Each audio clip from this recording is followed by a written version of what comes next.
안녕하세요. 평생학교 시청자 여러분, 피부과 전문의 금동인입니다. 이번 시간에는 알러지 반응 후에 발생할 수 있는 색소 침착과 그 치료법에 대해서 알아보겠습니다. 염증이 생기고 나서 이 염증 자체가 해결되고 나면 경우에 따라서 거뭇거뭇한 색소 침착이 남게 됩니다. 색소 침착이 한번 생기게 되면 생각보다 오래 가기 때문에 어떻게 보면 염증보다 색소 침착 때문에 더 큰 스트레스를 받게 됩니다. 색소 침착이 생기는 이유는 다양한데요.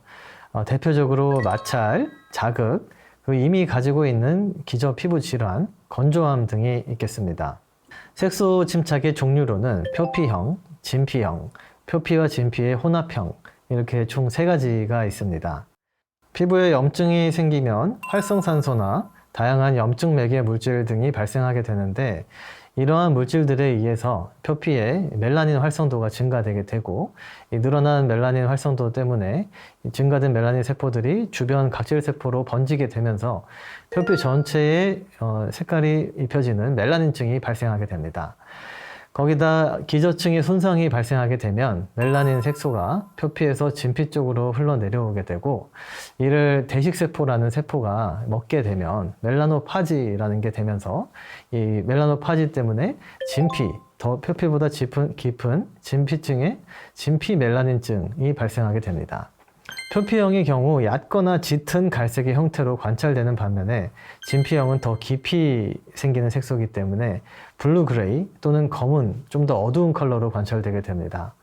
이 색소 침착을 줄이려면 염증 초기부터 적극적인 치료와 함께 피부 장벽 기능 회복에 집중하는 것이 중요합니다. 장벽 기능 회복에 중요한 것은 원인이 되는 물질 회피와 저자극 보습제를 잘 바르는 것입니다. 그러면 우리가 어떤 보습제를 사용해야 하나요? 라고 많이들 물어보실 텐데요. 제가 앞서서도 여러 번 보습제 사용에 대한 중요성을 강조드렸고, 어떤 상황에서도 보습제는 항상 발라야 됩니다 라고 말씀드렸는데, 보습제도 사실 시중에 나가보면 종류가 엄청 수백 가지, 많으면 수천 가지도 될 텐데요. 그 중에 골라야 되는 조건은 우리 몸의 pH와 유사한 약산성의 보습제를 골라야 되고, 향이 없고 저자극성의 보습제를 고르시면 좋습니다. 보습제를 바르는 용량은 앞서 말씀드린 대로 손가락 마디 기준으로 2마디 정도를 얼굴에 골고루 펴발라 주시면 좋겠습니다. 이 보습제를 바르게 되면 건조함도 해결이 되지만 마찰이나 자극을 줄여주는 역할을 하기 때문에 알러지 반응 초기부터 치료와 함께 보습제를 잘 바르는 것이 아주 중요합니다. 지속적으로 긁는 행위 자체도 색소 침착을 일으킬 수 있기 때문에 가려움증이 심하다면 경구 항히스타민제와 같은 복용약도 도움이 됩니다. 또한 자외선에 의해 색소 침착이 악화되니까 자외선 차단제를 잘 발라주거나, 염증이 너무 심해서 자외선 차단제가 그 자체가 자극이 된다면 모자나 마스크, 옷 등을 이용해서 물리적으로 차단해 주는 것도 도움이 되겠습니다. 그리고 염증이 가라앉았는데 남아있는 색소 침착이 있다면 다음과 같은 방법을 사용해 볼 수 있겠습니다. 첫 번째로 바르는 약으로 하이드로퀴논과 비타민 A 유도체인 레티노이드를 많이 사용합니다. 2가지 약물에 대해서는 화장품을 많이 쓰시는 분들은 그 명칭에 대해서 많이 들어보셨을 텐데요. 하이드로퀴논은 티로시나제라는 효소를 억제를 해서 이 티로신이라는 물질이 멜라닌, 색깔을 내는 멜라닌으로 전환되는 것을 막고 멜라노 세포와 멜라노점을 파괴하는 효과가 있습니다. 레티노이드는 멜라닌 형성을 줄여주고 각질 재생 주기를 좀 빠르게 해서 멜라노점의 전달을 줄여주면서 미백 효과를 내게 됩니다. 한마디로 말하면 색깔을 만들어내는 멜라닌 세포에 만들어지는 것을 줄여주고, 각질이 빠르게 벗겨져 나오게 해서 이 각질 턴오버가 빨라지면 밑에 있는 새살들이 나오면서 미백 효과가 나게 됩니다. 즉 화이트닝의 3가지 원리, 멜라닌 세포의 생성 억제, 멜라노점의 이동 억제, 그리고 각질 제거를 모두 이용해서 이 색소 침착을 완화시키는 방법입니다. 레티노이드는 특히 여드름 환자에서 여드름 색소 침착을 막아주는 효과도 있기 때문에 유용하지만 경우에 따라서는 피부 타입에 따라서는 이 사용 후에 자극감이 있을 수도 있고 사용하시고 나서 피부가 붉게 변하는 등의 이상 반응이 생길 수 있는데 이런 증상이 있으시다면 이제 레티노이드 사용은 당분간 중단을 했다가 다 호전되고 나서 다시 한번 소량만 사용해 보시고 만약에 동일한 증상이 있으시면 레티노이드는 사용하지 않는 것이 좋겠습니다. 그리고 레티노이드는 이제 각질 재생 주기를 빠르게 하기 때문에 각질이 새로 계속 벗겨지고 새살이 나서 피부가 예민해지는 특성을 가지고 있어서 자외선 노출이 없는 밤에 사용하시는 것을 권장을 드립니다. 두 번째로는 미백 화장품입니다. 식약처에서 고시된 미백 화장품 원료는 9가지입니다. 먼저 비타민 C에 대해서 설명드리겠습니다. 비타민 C는 유명한 항산화 성분이자 멜라닌 생성을 억제하는 특성을 가지고 있습니다. 하지만 이 성분은 빛과 산소에 취약해서 안정화된 폼으로 만들어서 쓰게 되고 이를 아스코빌이라고 합니다. 그래서 비타민 C가 함유된 화장품들이 정말 많은데 비타민 C가 들어간 화장품의 전성분표를 보시면 성분 이름 중에 가운데 부분에 아스코빌이라고 되어 있습니다. 예를 들면 에틸 아스코빌 에텔, 아스코빌 글루코사이드, 마그네슘 아스코빌 포스페이트, 아스코빌 테트라 이소팔미테이트가 되겠습니다.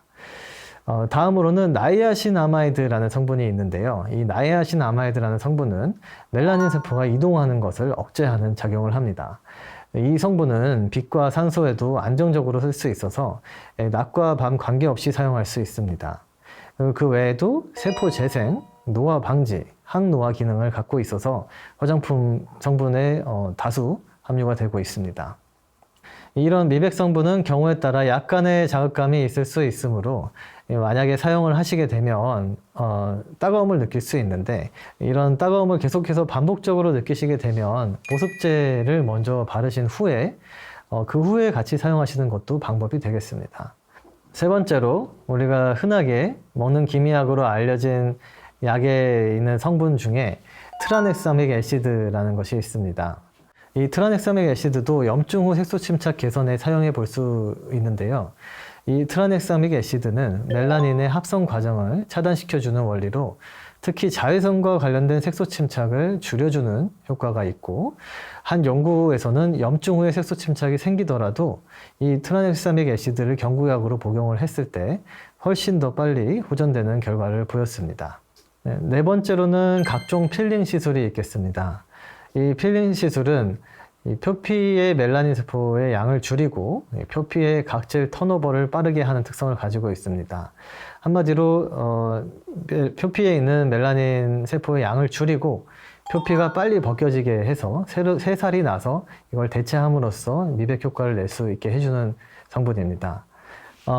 그런데 이 필링 시술의 경우에는 좀 더 사용할 때 주의를 해야 되는 게 앞서 말씀드린 주사 피부염 같은 질환을 가지고 계신 분이나 굉장히 예민한 피부를 가진 분들은 안 그래도 예민한데 우리가 각질 턴오버 주기를 빠르게 가속화시켜서 피부를 벗겨내게 되면 피부가 점점 더 예민해져서 더 붉어지고 알러지도 잘 생기고 더 염증 반응도 많이 생기게 되기 때문에 이 필링 제제도 어떤 정도의 강도로 필링을 할지 여러 제제의 성분에 따라서 성분 양도 조절을 해서 써야 되고 경우에 따라서는 이제 사용하지 못하는 분도 있겠습니다. 그래서 필링 시술을 하시게 되면 이 전문의의 정확한 진단 하에 적절한 약물을 사용해서 시술을 받으셔야 될 것 같습니다. 다섯 번째로는 레이저 치료가 있습니다. 여러 가지 색소를 치료하는 여러 파장대의 레이저를 사용해 볼 수 있고 방법으로는 토닝이라는 방법을 이용하고 있습니다. 토닝 치료를 간단하게 설명드리면 우리가 1064 나노미터의 파장을 이용한 레이저를 이용해서 일정하게 표피와 진피층에 에너지를 전달을 해서 이 색소를 줄여주는 색소세포들을 줄여주는 치료 방법이고 보통 5번에서 6번 정도 치료를 하게 되면 처음보다 이제 조금씩 옅어지기 시작하는 것을 관찰할 수 있습니다. 6번째로는 이제 수액 치료도 도움이 될 수 있습니다. 글루타치온과 비타민 C가 대표적인데, 이 글루타치온은 티로시나제를 억제를 해서 멜라닌 합성을 억제를 하게 됨으로써 이 색을 내는 멜라닌 세포의 수를 줄여줍니다. 그래서 요즘 먹는 글루타치온 영양제도 많이 출시가 되고 있는데요. 그런데 먹었을 때는 소화기관에서 효소에 의해서 이 상당량이 분해되기 때문에 사실 먹는 경구약보다는 주사요법이 더 효과적으로 결과를 낼 수 있습니다. 이 성분은 멜라닌 생성을 억제할 뿐만 아니라 피오멜라닌 형성 과정에 작용을 해서 피부톤을 밝게 해줍니다. 또 그 외에도 간이나 중금속 해독 효과도 알려져 있어서 여러 가지로 장점이 많은 주사제입니다.